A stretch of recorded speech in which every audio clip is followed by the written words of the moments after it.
Cap. Bonjour, salut à tous.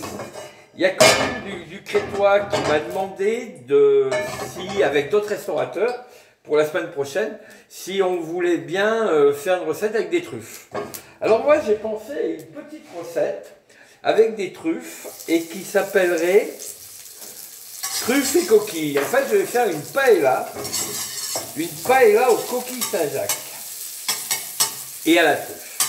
Alors, il faut pour cela un peu d'échalote que je viens de mettre à rissoler dans l'huile d'olive gentiment. Il va falloir un peu d'ail et un peu de piment. Les piments, je les mettrai en tout dernier.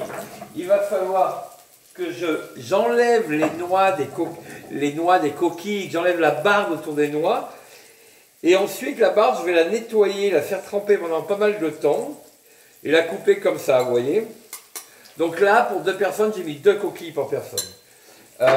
Ensuite, les coquilles, je les ai enlevées, j'ai nettoyé, j'ai fait tremper tout le truc. Les truffes, j'ai acheté chez Hériard des truffes qui sont très très bons. Et j'ai coupé un carpaccio de truffes et de coquilles où j'ai mis un peu de beurre salé. Et voilà. Et ça, je ferme bien hermétiquement comme ça. Et ça, je le mettrai en terminaison. Donc, 1, échalote.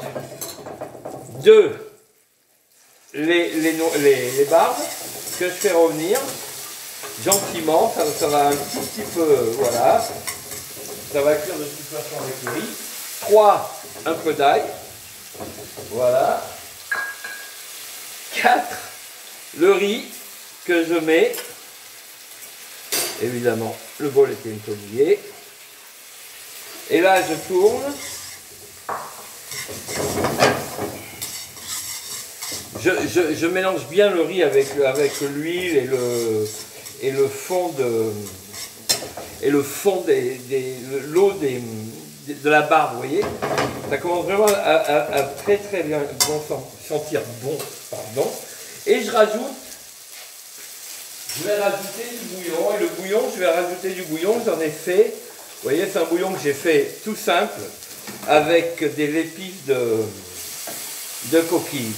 Et j'en mets la densité du riz, j'ai mis 2 fois et demi ça.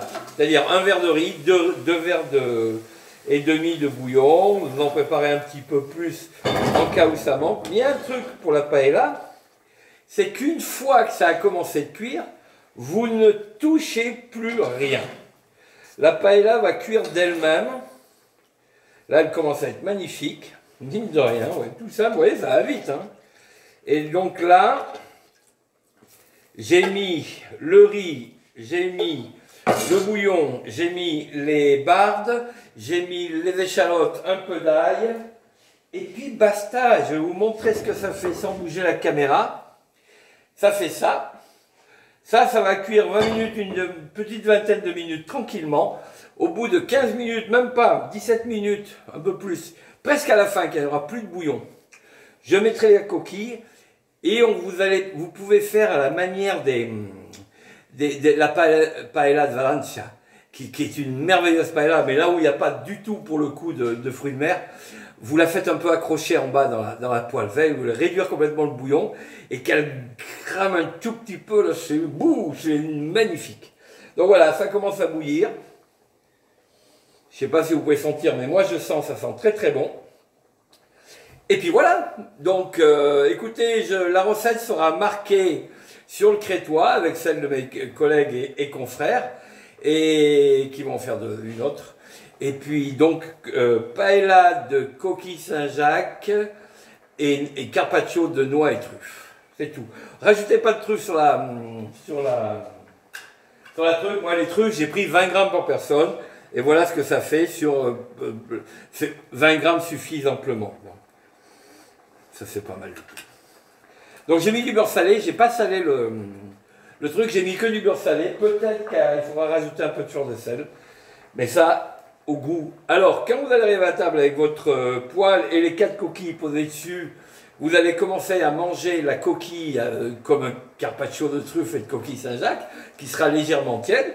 Pendant ce temps, la paella qui va enfin faire vraiment ça sent bon quoi, ça sent vraiment bon. Et elle refroidira un tout petit peu, elle sera prête à manger au bout de 5-6 minutes et elle sera forcément très très bonne. Voilà.